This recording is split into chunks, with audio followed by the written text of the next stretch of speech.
말씀의 향기.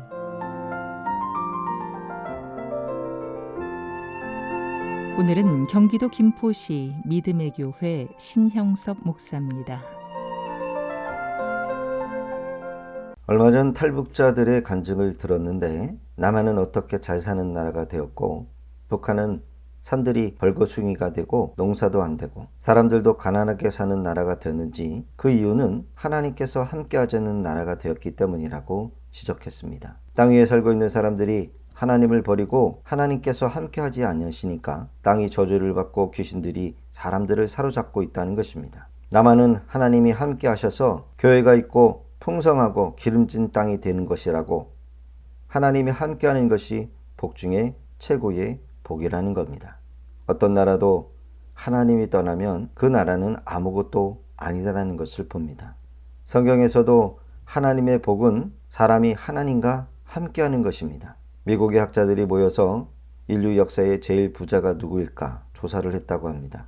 과학자들과 역사학자들, 인류학자들, 각 분야의 전문가들이 모여서 인도에서부터 중국, 현재 미국의 부자들까지 조사를 했던 것입니다.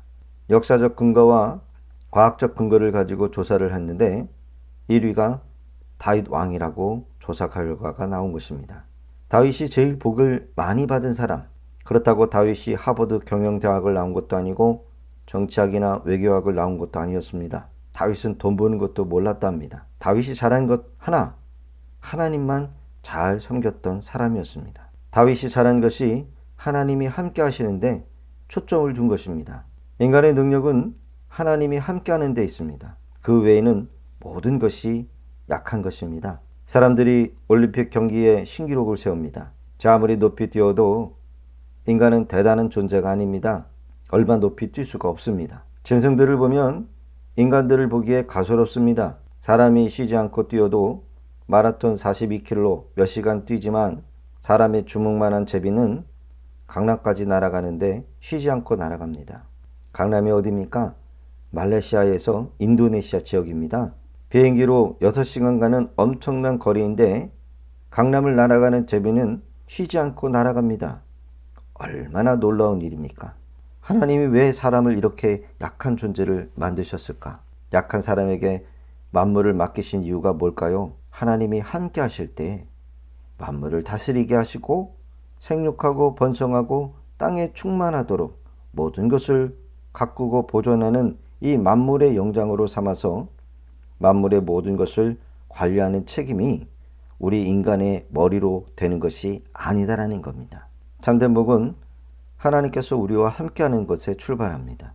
마태복음 28장 20절에 내가 세상 끝날까지 너희와 항상 함께 있으리라 라고 말씀하셨습니다. 요즘 인공지능 AI라고 하는 컴퓨터가 있습니다. 슈퍼컴퓨터입니다.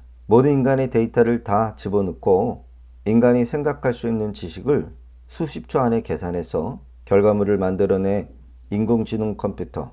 어느 컴퓨터 학자가 내일 일이 어떻게 되느냐라고 물었다 합니다. 그랬더니 컴퓨터가 모른다라고 대답했답니다. 사람의 앞날은 하나님의 손에 있는 것입니다. 연약한 사람이 하나님과 함께할 때 하나님의 그 강력한 힘이 그 사람에게서 나오는 것입니다.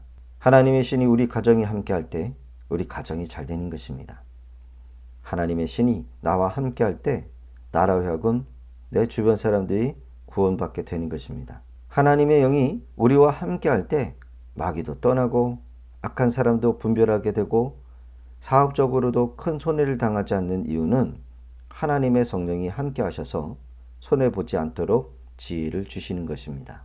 인간의 문제는 땅에 있는 것이 문제가 아닙니다. 가난한 것이 문제도 아닙니다. 하나님께 버림받는 것이 문제요. 하나님을 멀리하고 하나님을 떠나고 하나님의 뜻대로 살지 않는 것이 문제입니다. 하나님이 함께 하시면 아무것도 우리를 해할 자가 없습니다. 다윗처럼 하나님과 함께하는 복된 인생들이 되시기 바랍니다.